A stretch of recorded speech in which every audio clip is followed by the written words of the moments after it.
नमस्कार, आज की खबर देख रहे हैं आप। मैं हूं आपके साथ यशस्वी पाठक। आइए दिखाते हैं आपको हरियाणा की कुछ अहम खबरें।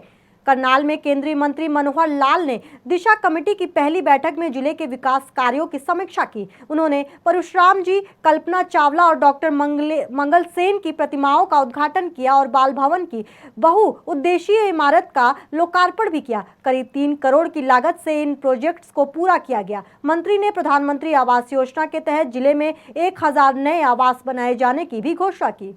प्रधानमंत्री आवास योजना चाहे वो ग्रामीण है चाहे शहरी है, पिछले योजना का लगभग काम पूरा हो चुका है। बहुत कम ऐसे बचे हैं जिनको पहली, दूसरी, तीसरी किस्त में से कोई शेष बची है, अन्यथा सबको 3 किस्तें ग्रामीण में जा चुकी हैं। शहरी में भी काम पूरा हो चुका है। केवल कुछ 100 ऐसे हैं जिनके कागज पूरे नहीं थे। अगर उनके कागज पूरे होंगे तो पिछली योजना में, नहीं तो नई योजना फिर से आज जो इस जिले के लिए, क्योंकि पूरे देश भर के लिए 6 लाख मकान इस वर्ष बनाने की पहली घोषणा हमने कल की है दिल्ली में ही। उसमें से यहाँ जो करनाल जिले में लगभग 1000 मकान पहली किस्त में तुरंत उनके सर्वे किया जाएगा, उनका जांच की जाएगी, उनके डॉक्यूमेंट्स की, और उसके बाद 1000 मकान अभी तुरंत चालू कर दिए जाएंगे। अगली किस्तों में इससे भी ज्यादा मकान आने वाले हैं, क्योंकि अभी पूरी योजना का 6% ही आया है और इसके और 15-16 गुना तक मकान जो आगे मिलने।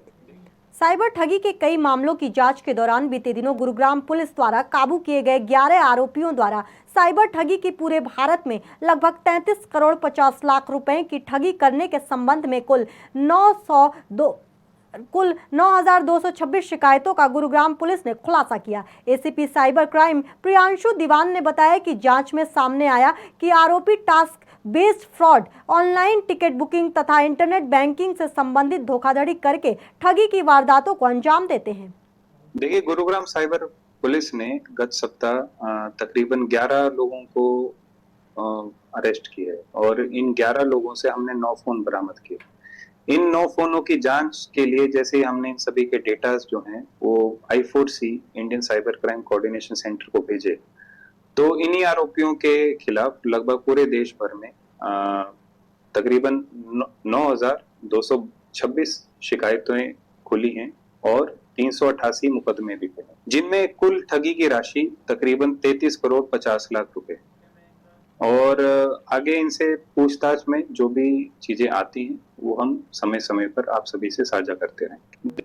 गुरुग्राम में सम्राट वर्ल्ड ने लोगों के साथ हुई धोखाधड़ी का एक मामला सामने आया है। दरअसल सेक्टर 89 में स्मार्ट वर्ल्ड जेम्स के खरीदारों ने बिल्डर पर धोखाधड़ी का आरोप लगाते हुए प्रदर्शन किया। उन्होंने कहा कि 3 साल पहले 10% बुकिंग राशि जमा कर अपने घरों का सपना देखा था, जिसमें शर्त थी कि बाकी 90% भुगतान घर तैयार होने के बाद होगा। लेकिन अब घर तैयार हो चुके हैं और बाजार में कीमतें बढ़ गई हैं, तो M3M ने इन्हें कैंसिलेशन लेटर भेज दिया है, जिसके खिलाफ लोग जमकर प्रदर्शन कर रहे हैं।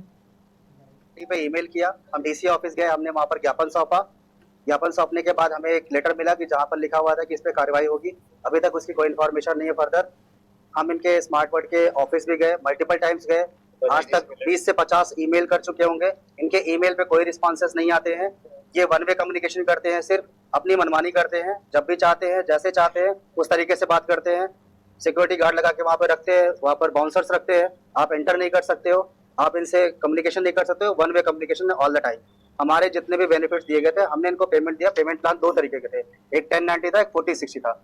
1090 प्लान के अंदर भी बाइफर्केशंस थे, जिसके पूरा एलोबरेशन इन लोगों ने हमें इनिशियल दिया था, जिसमें मेरे 3 फ्रेंड्स ने और बुक किया था, उनका फेज 1 में चला गया, उनको यूनिट्स भी मिल गई है, उनका सारा पेमेंट प्लान जा रहा है, उनके घर पे पोजीशन मिलने वाले हैं। आप 30-70 ले लो, 10% के बाद आप अलॉटमेंट बुकिंग ले लो, 20% फिर आप सेल्फ फंडिंग कर दो और 60% आप बैंक से लेके सेल्फ फंडिंग जैसे भी हो वो कर दो। लेकिन पोजीशन कब मिलेगा उसकी क्लैरिटी आज तक नहीं है। तो क्या हम EMI पे करते रहे अगले 3-4 साल तक? अगर जेम्स 2 का रेरा अप्रूवल अभी आया है तो क्या 27 तक हम EMI पे करते रहे और रेंट भी देते रहे? हमारी पॉकेट अलाउ नहीं करती है कि हम रेंट भी दें और EMI भी दें अप टू 27, जो कि जेम्स 2 का रेरा अप्रूवल का फाइनल पोजीशन डेट है। तो ये बहुत बड़ा हमारे साथ फ्रॉड हुआ है। It's a case of fraud, it is a case of money laundering. 3 साल तक मनी लॉन्ड्रिंग हुई है और ऐसा दे दिया गया है, राइट? तो इसको हम नेशनल कंज्यूमर फोरम में ले जा रहे हैं। हमने इंडिया का बेस्ट लॉयर चूज कर लिया है उस एक्शन के लिए भी तैयार है अगर हमारी मांगे नहीं मानी जाती हैं। अभी हमारे सारे बेनिफिट्स वो लोग खत्म कर रहे हैं जो उस टाइम हमें प्रॉमिस किए गए थे कि 2 साल का आपको रेंट मिलेगा, 10% कैशबैक मिलेगा, वो सब हमारे कैंसिल कर दिए हैं। मेंटेनेंस चार्ज वगैरह नहीं लगेंगे। बोल रहे हैं कि आपको सेटल करना है तो बड़े हुए रेट पे, बड़े हुए साइज पे आप सेटल करो। और अभी भी हमें कोई गारंटी नहीं है कि हमारा दोबारा कोई कैंसिलेशन ना आ जाए, क्योंकि जिन लोगों को लोन से कराना है वो तो सारे डॉक्यूमेंट्स के साथ ही करा पाएंगे, बट इन लोगों का प्रेशर अलग है कि अभी जो फाइनल कॉल है ले लो, आज के बाद फिर नहीं मिलेगी, और बेनिफिट्स वगैरह तो भूल ही जाओ। और पेमेंट प्लान भी जो 1090 का था 90-10 का कर दिया है, और विदाउट डॉक्यूमेंट्स हम इतनी बड़ी अमाउंट कहाँ से ला के दें।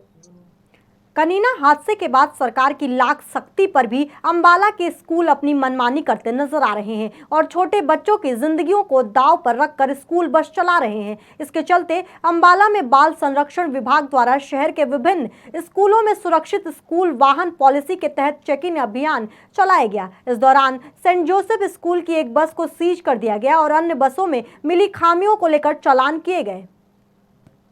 हमारा फोकस ट्रांसपोर्ट साइड से बसेस पे, हमारी बसेस में जो मापदंड बसेस के लिए तय किए हुए वो सभी के सभी हमें मिल जाए।